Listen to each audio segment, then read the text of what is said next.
Mga kapuso, halos 50% na ang ibinaba ng presyo ng pulang sibuyas ngayong linggo. Asahan pa raw na bababa ang presyo nito ngayong amihan season. Makibalita tayo live kay Jasmine Gabriel Galban. Jasmine? Chris, unti-unti nang dumadami ang supply ng sibuyas sa mga pamilihan sa probinsya ng Pangasinan. Kasabay niyan ay ang pagbaba rin sa presyo ng sibuyas.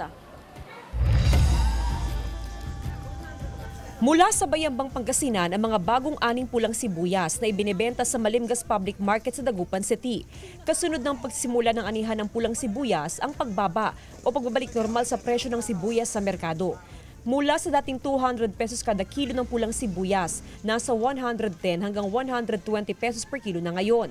Karamihan sa mga negosyante sa Dagupan City, iniiwasan ang pag-angkat ng maraming sibuyas dahil sa inaasahang patuloy na pagbaba sa presyo nito hanggang sa mga susunod na linggo. Bumaba na ng presyo. Malaki po, 140 na ngayon, 120 isang kilo. Mahigit kalahati. Bukod sa local red onions, bumaba rin ang presyo ng white onion at maging na imported na sibuyas na malaking tulong sa mga consumer. Yung malaking bagay dahil mahirap ang buhay. Kasi pababaan yung presyo nila. Sa monitoring ng Samahang Industriya ng Agrikultura o SINAG, nasa 8% na ang naaning tanim na pulang sibuyas sa bansa. Expected kasi ang more than 65 siguro or 60. So yun ang retail siguro baka sa 85. Ayon sa SINAG, matatag ang supply ng sibuyas ngayon. Bukod sa local red onions, tuloy-tuloy rin ang pagdating ng mga imported na sibuyas.